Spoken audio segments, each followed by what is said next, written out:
వస్తాయి తప్ప తక్కువ సీట్లు రావు. అదే సమయంలో మీరు గుర్తుపెట్టుకోవాలి, ఏదో ఎక్కువ సీట్లు వస్తాయని మీరు అతిగా ప్రవర్తిస్తే ఓట్లు పోవడమే కాకుండా పార్టీకి అప్రతిష్ట పాలు వస్తుంది. అవసరమైతే నేను ఒకటే చెప్తున్నా, గతంలో పాలకుల యొక్క గర్వాన్ని చూశాం, అహంకారాన్ని చూశాం, ప్రజలు ఏ విధంగా బుద్ధి చెప్పారో చూశాం. ఇంట్లో నుంచి బయట రాలేకపోయాం, ఏమా హామీలు మాట్లాడాం, కడాన కొంతమంది సైలెంట్ అయిపోయారు. కానీ ఆ రోజు ఈరోజు వీరోచితంగా పోరాడింది తెలుగుదేశం పార్టీ కార్యకర్త పోరాడారు, నాయకులు పోరాడారు. దాన్ని కాపాడుకుంటూ వచ్చాం. అందుకే మళ్ళీ నేను రిమైండ్ చేసేది, ప్రజల పట్ల గౌరవంగా ఉందాం. బూతులు, వివాదాలు, దాడులు, గొడవలు, సెటిల్మెంట్లు ఇవి మన దగ్గరికి రాకూడదు. మొన్నటి వరకు మిమ్మల్ని ప్రజలంతా కూడా పెద్ద ఎత్తున సహకరించారు, మీ మీద ఒక నమ్మకం పెట్టుకున్నారు.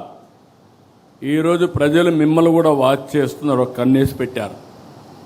మీ ప్రవర్తన చూస్తున్నారు, మీరు చేసే పని చూస్తున్నారు, మీరు ఎవరితో కలుస్తున్నారో అవి కూడా చూసే పరిస్థితికి వచ్చారు. ఈ విషయాలు మీరు గుర్తుపెట్టుకోవాల్సిన అవసరం ఉంది. ఎవరైనా అధికారం ఉందని ఎగో ప్రదర్శిస్తే భవిష్యత్తులో నష్టపోయేది మీరు, పార్టీ. అందుకనే మళ్ళీ కోరుతున్నా, చిన్నపాటి కలహాలు కూడా రాకూడదు. ఫ్లెక్సీల దగ్గర, ఫోటోల దగ్గర, కుర్చీల దగ్గర. నేను I'm very clear on that. ఎవరో ప్రధానమంత్రి వస్తే నన్ను సెక్యూరిటీ పక్కకు దోస్తాడు, అతనికి తెలియదు, అతను డ్యూటీ ఆయన చేస్తాడు. దానిపైన నేను ప్రధానమంత్రి గారి దగ్గరికి వస్తే నన్ను చేశారనుకుంటే తప్పు అవుతుంది. ఈ విషయాలు మీరు గుర్తుపెట్టుకోవాలి. నేను చాలాసార్లు చూస్తున్నా ఇవన్నీ. అందుకే మళ్ళీ మీ అందరికీ చెప్తున్నా, ఈ యొక్క మీరు సత్ప్రవర్తన కింది వాళ్ళకు కూడా నేర్పించాలి. We're not only individual leader by virtue of your position. మీకు వల్నరబిలిటీ ఎక్కువ ఉంటుంది. ఒక మంత్రి, కేంద్ర మంత్రులు తప్పు చేస్తే నేషనల్, ఇంటర్నేషనల్ మీడియాలో హెడ్లైన్స్ వస్తాయి. రాష్ట్ర మంత్రులు తప్పు చేస్తే రాష్ట్రం, జాతీయ స్థాయిలో హెడ్లైన్స్ వస్తాయి.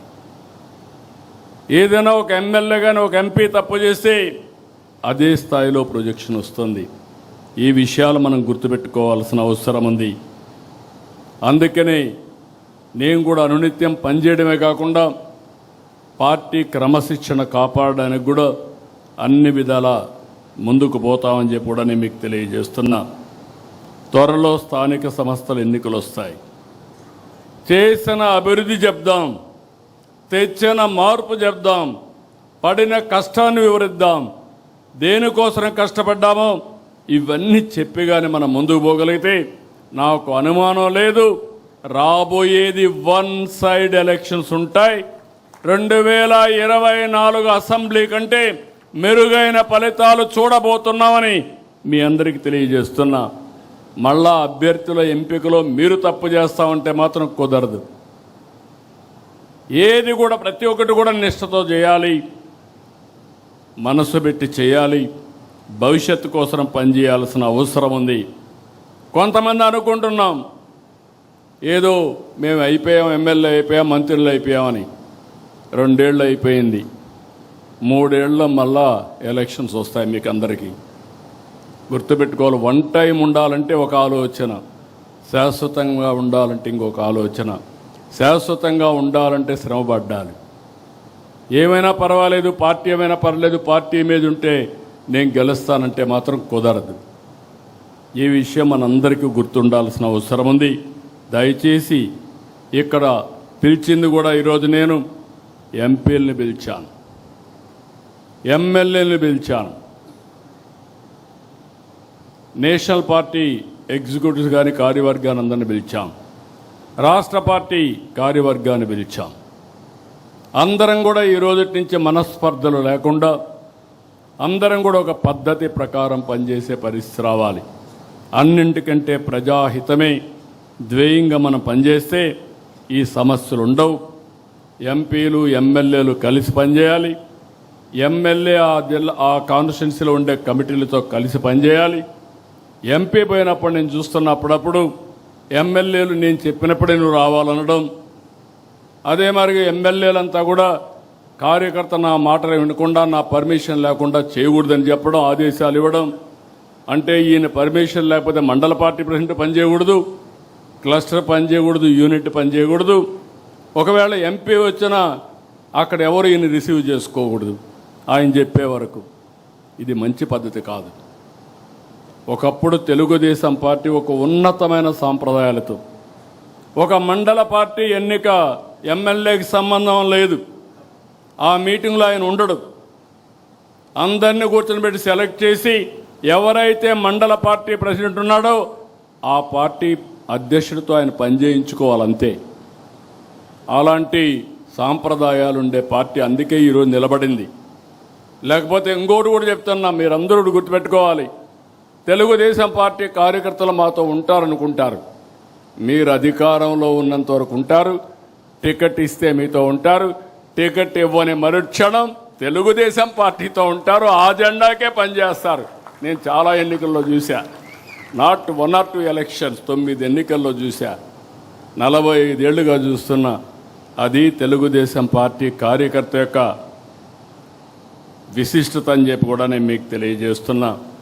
ప్రజా సమస్యలు పరిష్కారం చేయడంలో కూడా మనం చాలా వరకు జాగ్రత్తగా ఉండాలి, ఓపికగా తీసుకోవాలి. ఇక్కడ కానీ జిల్లాల్లో కానీ మీరు ఇవన్నీ తీసుకుని ఎక్కడికక్కడ ఇవన్నీ పరిష్కారం చేయాలి. ఇంకొక పక్కన మనం పెట్టే కార్యక్రమాలన్నీ ఏదైనా చిన్న చిన్న సమస్యలుంటే దాన్ని ఇంకా ఏ విధంగా ఇంప్రూవ్ చేయగలుగుతామో దానికి కూడా మీరు దోహదం చేయాల్సిన అవసరం ఉంది. ప్రతి ఒక్క నాయకుడిని ఈరోజు మిమ్మల్ని ఒకటే కోరుతున్నా, మన వల్ల పార్టీ ప్రతిష్ట పెరగాలి. సీనియర్స్ కూడా కోరుతున్నా, ఈ పర్వాలేదు తర్వాత చూసుకుందాం, నా ఇష్ట ప్రకారం చేద్దామంటే మనం పార్టీకి అన్యాయం చేసిన వాళ్ళు అవుతాం. చివరిగా చెప్తున్నా, పార్టీ గౌరవాన్ని పెంచేలా, ప్రతిష్ట, ప్రభుత్వ ప్రతిష్ట పెంచేలా మీరందరూ కూడా పనిచేయాలి. పార్టీ శాశ్వతంగా ఉండాలి, అధికారంతోనే ఉండాలి. తెలుగుదేశం బాగుంటే రాష్ట్రం బాగుంటుంది, ప్రజల భవిష్యత్తు బాగుంటుంది. మళ్ళీ వైకుంఠపాళి అవుతే పైకెక్కడం దిగడం ఇదే సరిపోతుంది.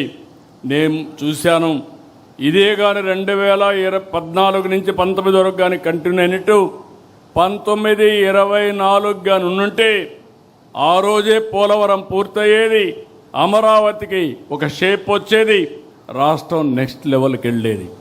ఒక చిన్న ఉదాహరణ చెప్తున్నాను. విభజన జరిగింది, తెలంగాణకు మనకు వనరులు చూశాం. ఆ రోజు 58% ఆంధ్రప్రదేశ్ జనాభా, 42% తెలంగాణ జనాభా. వాళ్ళ ఆదాయం 55%, మన ఆదాయం 45%. అక్కడి నుంచి మనం కష్టపడి 5 ఏళ్లలో చిన్న రాష్ట్రం, డెవలప్ అయిన రాష్ట్రం హైదరాబాద్ ఉంది, కానీ వాళ్ళకంటే 2% పెంచాం. మనం 47%కి వచ్చాం, వాళ్ళు 53%కి వచ్చారు. 5 ఏళ్ళు ఈ పాలనలో మీరు చూస్తే ఈరోజు వాళ్ళు 60%కి అయ్యారు, మనం 40%కి వచ్చాం. సో విభజన రోజు ఉండే దానికంటే 5% తగ్గించేశారు, వాళ్ళు 5% పెరిగారు. మనం ఉన్నప్పుడు ఆ గ్యాప్ని 2% పెంచి 6% చేస్తే ఇప్పుడు 20% అయిపోయింది. 20% వనరుల్లో వాళ్లకు మనకు వ్యత్యాసం ఉందంటే ఒక ప్రభుత్వం యొక్క పరిపాలన, ఆ ప్రభుత్వం యొక్క విధ్వంసం, ఈ విషయాలు మీరు గుర్తుపెట్టుకోవాల్సిన అవసరం ఉంది. ఇది పదే పదే మీరు స్టడీ చేయాలి, మీరు అర్థం చేసుకోవాలి. మీరందరూ కూడా చాలా బిజీగా ఉంటాం, నేను కూడా బిజీనే. కానీ వీడికి వచ్చినప్పుడు నేను ఏం మాట్లాడాలని ఆలోచించుకొని వచ్చా. కానీ మీరు అది కూడా ఆలోచించకుండా మాట్లాడతారు. అది ప్రమాదం. This is where I'm asking all of you. దృష్టి పెట్టండి, మీరు ఆలోచించండి.